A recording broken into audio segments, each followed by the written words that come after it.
So I've built a mechanical timer to time my morning cold showers. And you may be wondering, why a timer?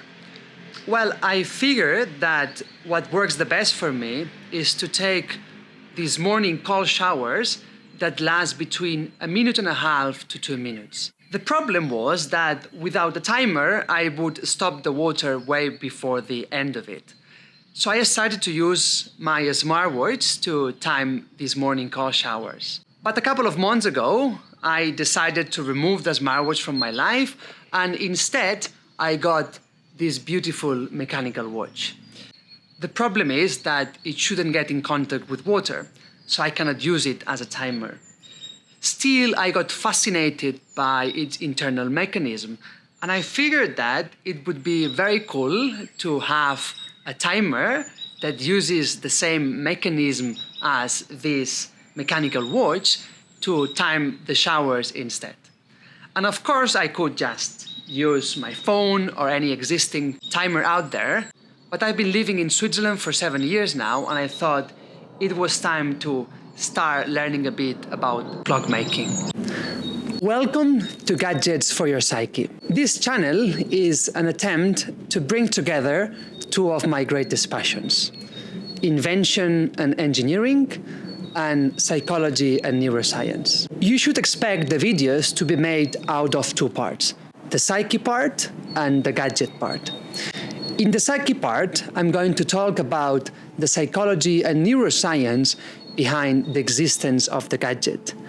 In the second part, I'm going to talk about the gadget itself, how I've designed it, how I've built it, and how it works. For this particular video, if you're interested to know how cold showers and exposure to cold temperatures can increase your motivation throughout the day by increasing what's called the baseline levels of dopamine, please stay to the video. Otherwise, if you're here for the engineering behind the gadget, then feel free to jump directly there. In either case, I hope you enjoy the video.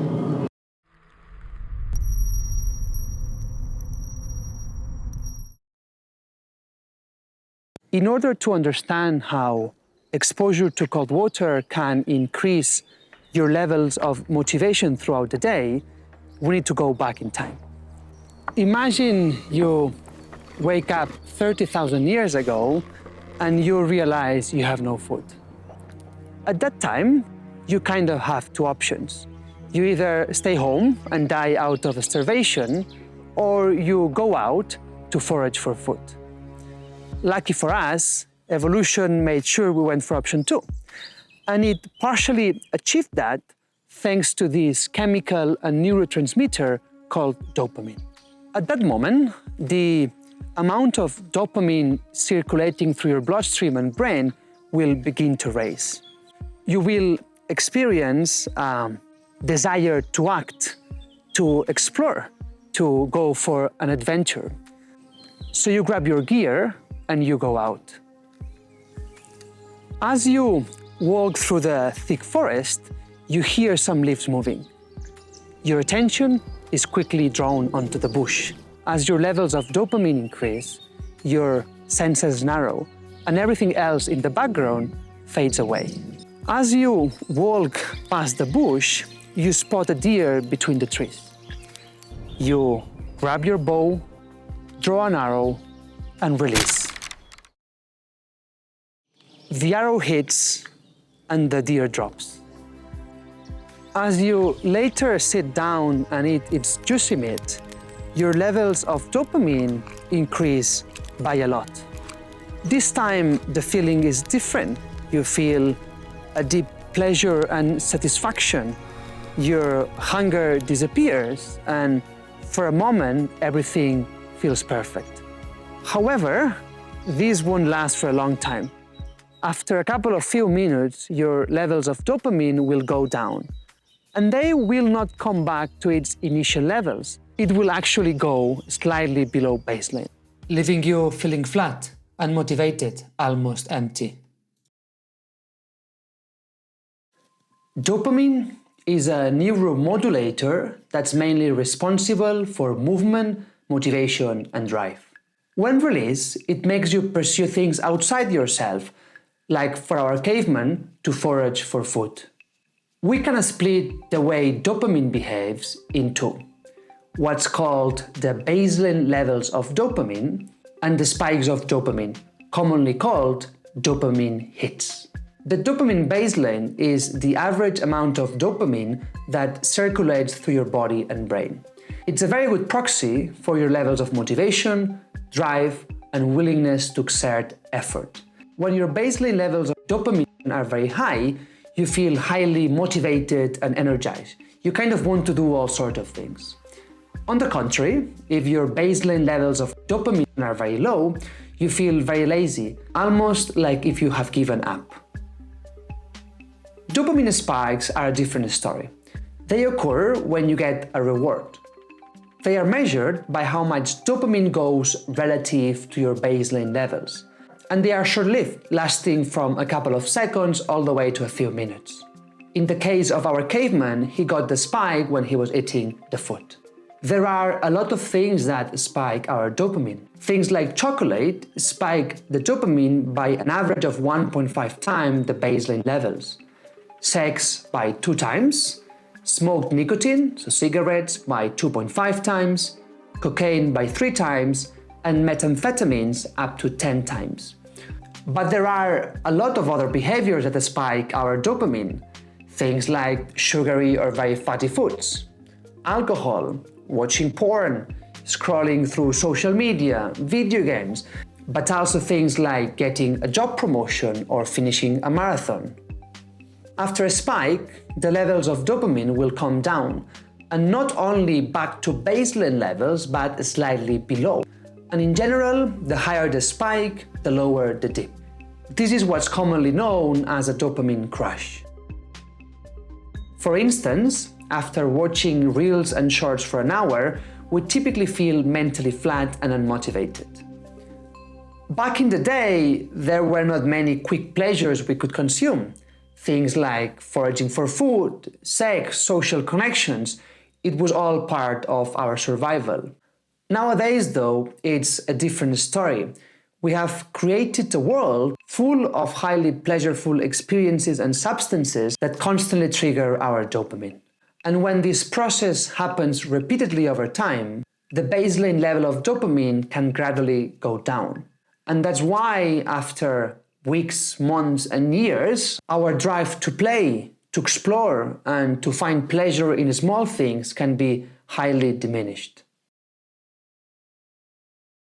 I first read about the dopaminergic system in this beautiful book called Dopamine Nation by Anna Lembke. And I got quite puzzled by the first takeaway of the book. Let me read it for you. So as she puts it, she says, "The pursuit of pleasure and avoidance of pain leads to pain." At first it felt a bit wrong because I kind of was going through life with the opposite value. I thought one should pursue what he or she finds it pleasureful and avoid what's painful. Then when you read the book, you realize that her definition of pain is a bit more relaxed. Things like exercise and cold showers can be seen as cellular pain, and this can bring you some benefit, as we all know. But the first part of the sentence, this idea that pleasure brings you pain, kind of made sense after what we have seen about the dopaminergic system. If you pursue a lot of pleasureful activities, those will highly spike your dopamine levels. And after a spike, there's a crash. And if we repeat these behaviors over and over, in the mid and long run, our baseline level of dopamine can go down.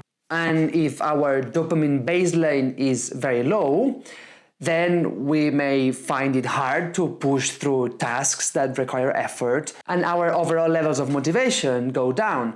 So it's hard to find pleasure in little things. Thus, we may experience life more in a painful way. In either case, as much as I like to read about these things, what I truly love is to run some experiments in my life so I can try it out for myself. And better if I can build a gadget or two along the way. There are two sets of strategies when it comes to optimize your levels of dopamine. You can either minimize those dopamine spikes, or you can engage in some actions that directly raise your baseline levels of dopamine. I will not talk much about how to minimize dopamine spikes, as a handful of the gadgets we'll see in this channel, they actually tackle minimizing some of these behaviors.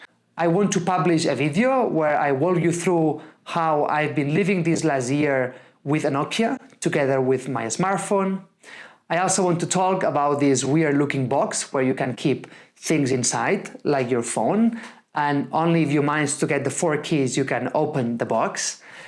And also this thing we call Dopadex, which is an analog habit tracking system that I have implemented together with my flatmates, where you start the day with a dopamine budget and with a dopamine baseline.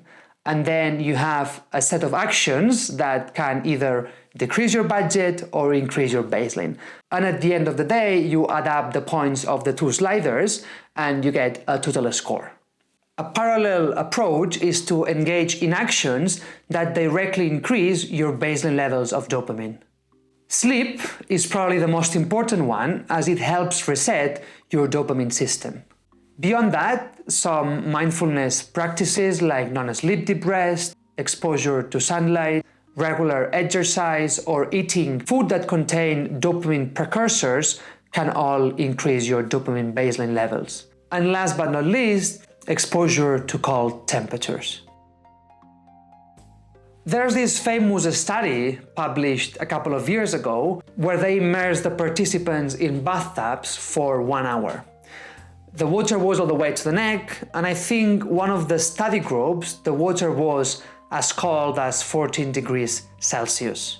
Then they measured a bunch of physiological indicators. One of them was the concentration of dopamine in plasma. And they saw an increase of dopamine baseline levels of 250%, and they saw that hours after the immersion was over. I then spent 1 hour in the shower. The water is not as cold as 14 degrees Celsius, but something I can tell you is that it really lifts my motivation and my energy levels, especially in the morning.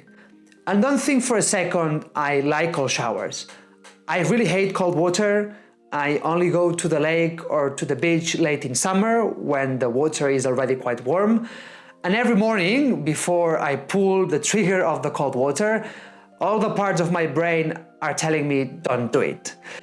But a year ago, I set up the experiment. I decided to try it for 2 weeks. I thought that was the minimum time I needed to make an informed decision.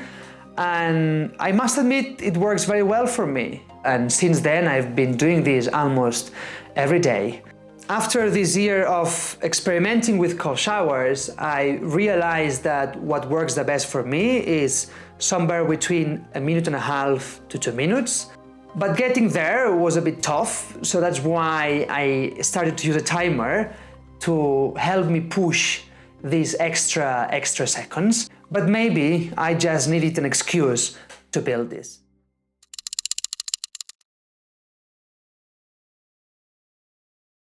Like any gadget, whether digital or analog, it needs a source of power. And ideally, we want this power to be rotational. One of the simplest approaches is to use a weight. Attach a string to it and wrap the other end around the main drum of the system. As gravity does its thing and pulls the weight down, the string unwinds from the drum, generating rotational motion. However, I figured that wouldn't look very cool in the shower, so I went for what's currently used in modern watchmaking, a torsion spring. This is how the spring looks like. So it's wrapped around by this piece of thread, and here is at maximum power. So I'm gonna remove this thread over here so you see how much it expands. Hopefully nothing bad will happen, but let me... Whoa, there we go. Okay. For God's sake. Now that's how the spring looks like. So now there's no power stored. And the idea is the following, right? So this end goes to the frame, the other goes to the power wheel, right? And you can keep winding this in itself, right? So as you wind the thingy, it stores the energy. On top of the power wheel, there's a ratchet mechanism that connects it to the output wheel. It blocks the motion while the system is being charged, preventing any backward movement. I've also added a winding wheel that can be turned with a crank to charge the system. As soon as I lift my hand, all the power stored is released in a split of a second. We need a way to release this power slowly. So for that we have the escapement mechanism. The escapement mechanism is connected to the output wheel by this intermediate gear. And it has three components. The first one is this one over here called the escape wheel. The escape wheel wants to rotate clockwise, but it's blocked by the right teeth of the pallet fork. What we need to do is to tilt the pallet fork to the left-hand side, and this releases only one tooth from the escape wheel. And now we are in the same situation. This time though, the escape wheel is blocked by the left teeth of the pallet fork. And again, if the pallet fork rotates to the right-hand side, then one tooth is released in the escape wheel. Now, we need a way to continuously tilt the pallet fork left and right. For that, we could use a pendulum. However, I don't think that would look very practical in the shower. Instead, I've decided to use a balance wheel. It has a spring in the center that stores the energy and makes it bounce back and forth. And there's a small notch that connects with the U-shaped part of the pallet fork. So as the balance wheel swings, it gently pushes the pallet fork left and right in a steady rhythm. Now, let's slow things down and watch the escapement mechanism in action.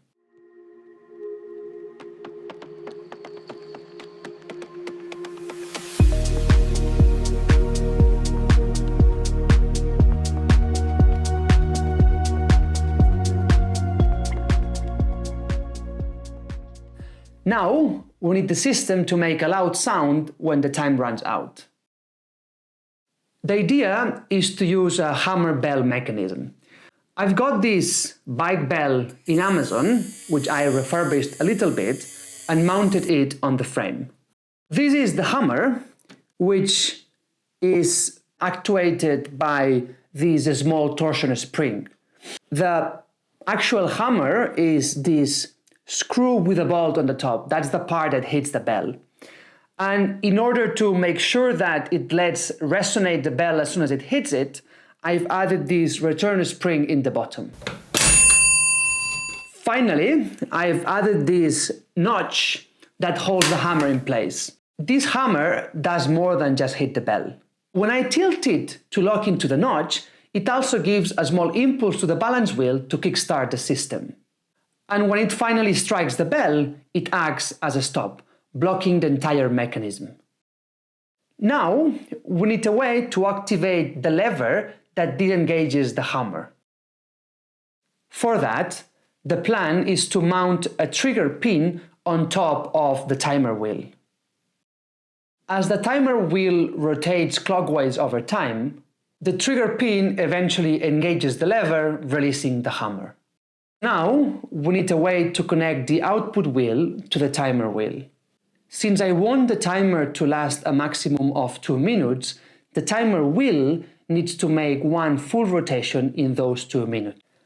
I did some calculations and I found that it takes 12 revolutions for the output wheel to get there. So I went with a 12:1 ratio. To achieve that, I added this intermediate gear, which actually consists of 2 gears.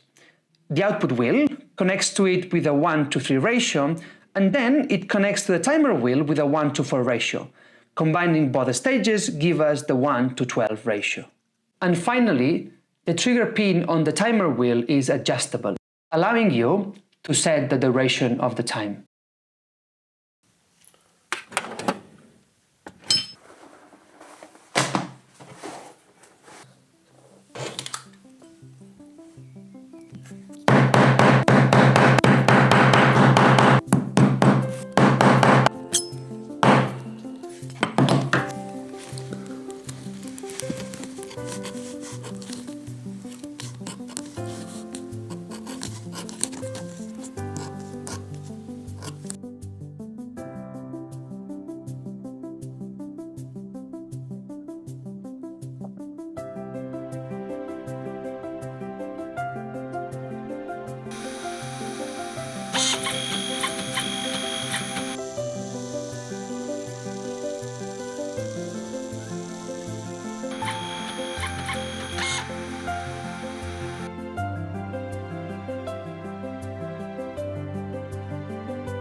I hope you enjoyed the video, whether you found it meaningful, interesting, or entertaining.